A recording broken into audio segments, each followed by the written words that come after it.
जय जय श्री राधे। मैं आचार्य कृष्ण शोभरी आज आपको कार्तिक महात्म के 7वें दिन कथा में 8वां अध्याय सुनाता हूँ। श्री नारद जी कहने लगे कि हे राजा पृथु, जालंधर ने हमारा बड़ा आदर और सत्कार किया। भक्ति भाव से पूजन करके कहने लगा कि हे महाराज, आपका कैसे आगमन हुआ और मेरे लिए क्या आज्ञा है।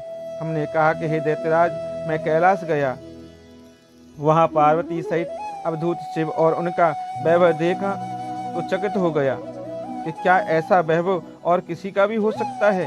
ऐसा विचार कर तीनों लोकों में भ्रमण करता हुआ यहाँ पर आया हूँ। यहाँ आकर तुम्हारी प्रसिद्धि और समृद्धि देखी है। तुम्हारे और शिव के वैभव में कोई अंतर नहीं है, किंतु तुम्हारा वैभव स्त्री रहित है। भस्म लेपन करने वाले राग रहित कामदेव के शत्रु शिव के पास स्त्री रत्न जैसी पार्वती है। वैसी यद्यपि तुम्हारे पास अनेक सुंदरियां हैं, परंतु उनमें से कांतिमान पार्वती की तुलना कोई भी नहीं कर सकती। अतः तुम्हारा यह वैभव स्त्री रत्न सहित रहित देख कर के यही निश्चित हुआ कि शिव के समान वैभवशाली इस समय त्रिलोकी में कोई नहीं है, क्योंकि उनके पास पार्वती जैसी ऐसी सुंदर स्त्री है जिसको देखकर ब्रह्मा जी ने अनेक अप्सराएं रची, परंतु एक भी पार्वती जैसी समता को नहीं पहुंच सकी। नारद जी कहने लगे कि हे राजा पृथु, हम तो इतना कहकर के वहां से चले आए, परंतु जालंधर ने पार्वती जी की इतनी सुंदरता सुनकर के काम ज्वर से पीड़ित हो राहु को बुलाकर शिव के पास भेजा।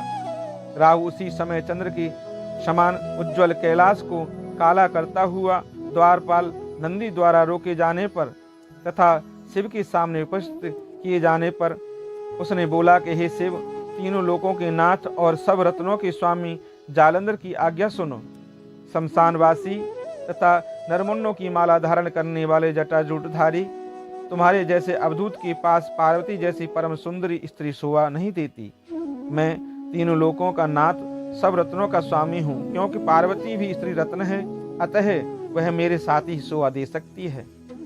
तेरे जैसे भस्म धारण करने वाले योगी के पास नहीं रह सकती। नारद जी कहने लगे, हे राजा पृथु, राहु के इतना कहते ही श्री शिवजी ने अपनी भक्ति भौं में से एक अति भयंकर ऐसे पुरुष को उत्पन्न किया जिसका सिंह के समान मुख, जलती हुई अग्नि के समान लाल लाल नेत्र और शरीर पर खड़े हुए बड़े बड़े बाल थे। उत्पन्न होते ही वह जब राहु को खाने के लिए आगे बढ़ा तो राहु भयभीत होकर कहने लगा कि हे शिव, मैं ब्राह्मण हूँ और दूत भी हूँ, अतः तुम मुझको मत मारो। ऐसा कहने पर शिव ने राहु को पकड़ करके आकाश में फेंक दिया। तब वह भयंकर पुरुष राहु को छोड़कर शिव के पास आया और कहने लगा कि मैं भूखा हूँ, मुझे खाने के लिए कुछ दो। तब शिव जी ने कहा कि तुम अपने हाथ पैरों को खाओ। जब वह अपने हाथ पैरों को खाता खाता हुआ सारे धड़ को खा गया, केवल मुख ही बचा। तब शिवजी ने प्रसन्न होकर कहा कि तुम आज से तुम्हारा नाम कीर्ति मुख होगा और तुम हमारे द्वारपाल होंगे। पहले तुम्हारी पूजा होगी, तुम्हारी पूजा बिना हमारी पूजा निष्फल होगी। इधर राहु आकाश में जाकर के बर्बर देश में जाकर गिरा। राहु की ऐसी दशा सुनकर जालंधर को बड़ा क्रोध आया और वह दैत्यों की 1 करोड़ सेना लेकर के अपनी पुरी से बाहर निकला। फिर निकलते ही सामने एक आंख वाले शुक्राचार्य और अंगहीन राहु मिले। इनके अतिरिक्त और भी अनेक अपशगुन हुए, परंतु वह रुका नहीं। तब दैत्य सेना सारे आकाश में छा गई। जब देवताओं ने जालंधर की कैलाश पर चढ़ाई देखी तो छिपकर शिवजी महाराज को खबर दी। श्री शिवजी ने भगवान शिव ने उसी समय विष्णु भगवान का स्मरण किया। स्मरण करते ही भगवान वहां आकर के उपस्थित हो गए। तब शिवजी ने कहा कि भगवान, आपने देवताओं को पीड़ा देने वाले इस दैत्य को मारा क्यों नहीं? इतना ही नहीं, आप वहां जाकर उसके घर में विराजमान हो गए क्यों? तब विष्णु भगवान कहने लगे कि यह आपके अंश से उत्पन्न हुआ है और लक्ष्मी जी का भाई है, इस कारण हमने इसको नहीं मारा है। यह आपके हाथ से ही मारा जाएगा। तब शिवजी बोले कि यह तेजस्वी दैत्य हमसे नहीं मारा जाएगा, आप सब इसको मारने के लिए अपना अपना तेज दीजिए। तब विष्णु सहित सब देवताओं ने अपना अपना तेज दिया।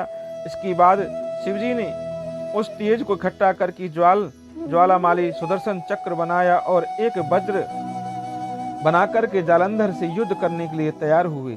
शिवजी के भूतगणों की सेना में समस्त देवगण भी आकर सम्मिलित हो गए। उधर कैलाश के निकट जालंधर अपनी सेना लेकर आ पहुंचा। इधर कीर्तिमुख, नंदी आदि सब गण और देव सेना भी मैदान में आ डटी। तब जालंधर और देवताओं का ऐसा घोर संग्राम हुआ कि जिससे सारा विश्व कंपायमान हो उठा। युद्ध में जितने भी दैत्य मारे जाते उन सबको दैत्य गुरु शुक्राचार्य भी अपनी संजीवनी विद्या से जीवित कर देते थे। यह देख करके भूतादिगण भागकर शिवजी के पास गए और उनको संपूर्ण वृत्तांत सुनाया।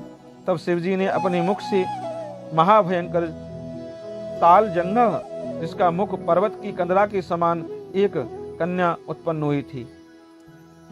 वह कन्या दैत्यों को खाती हुई शुक्राचार्य को उठा करके एकदम आलोप हो गई। तब दैत्यों को शिवगण बुरी तरह मारने लगे। गणों की इस मार से घबराकर दैत्य सेना भागने लगी। दैत्य सेना को इस प्रकार भागती देख करके जालंधर के सेनापति शुंभ और निशुंभ तथा कालनेम आगे आए। इनको देख करके दैत्यों ने अनेक प्रकार के देव सेना पर प्रहार किए, जिससे देव सेना मार खाकर के भागने लगी। तब गणेश और शुंभ निशुंभ का घोर युद्ध हुआ। इस बार अपनी सेना को भागती देखकर जालंधर स्वयं रण क्षेत्र में आया। देव सेना की ओर से वीरभद्र अनेक प्रकार के प्रहार जालंधर पर करता रहा। तब जालंधर ने क्रोध में आकर के अपना परग उस पर दे मारा और उसके रथ की पताका काट दी। साथ ही जालंधर ने बाण वर्षा करके देव सेना में भगदड़ मचा दी। अपनी सेना की ऐसी दशा देखकर स्वयं शिवजी बैल पर चढ़कर युद्ध के लिए आए और आते ही दैत्य सेना पर बाणों से तीव्र प्रहार किया। इतने प्रहारों से दैत्य सेना इस प्रकार भागने लगी जैसे कार्तिक मास में व्रतों से पाप भाग जाते हैं। उसी समय शिवजी ने अपने बाणों के प्रहार से खड़ग रोमा का सिर काटकर पृथ्वी गिरा दिया। तब जालंधर ने महाघोर ललकार की तो शिवजी ने उसके रथ के घोड़ों और सारथी को भी मार गिराया। तब जालंधर पैदल ही अपना खड्ग लेकर शिवजी की ओर दौड़ा। शिवजी ने तत्क्षण एक मुक्का उसकी छाती में मारा, जिससे वह कुछ बेहल हो गया। इस प्रकार जब दैत्य ने देखा कि शिव अजय है तो उसने गंधर्व माया रची।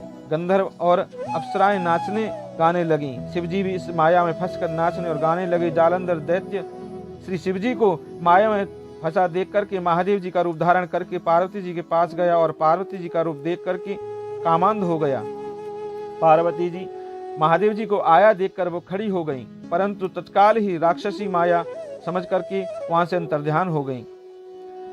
तब जालंधर पुनः युद्ध भूमि में आया। उधर जालंधर की चले जाने के बाद पार्वती जी ने भगवान विष्णु का स्मरण किया।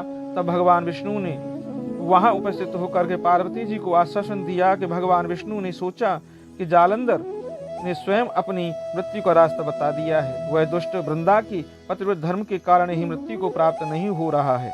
अतः देवताओं के कार्य तथा भक्तों की रक्षा करने के लिए हमको ही वृंदा के धर्म को भंग करने का घोर कर्म करना पड़ेगा।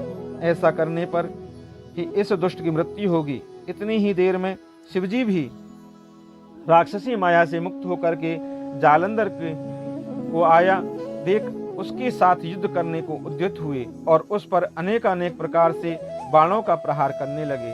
जय जय श्री राधे, जय जय श्री राधे, जय जय श्री राधे।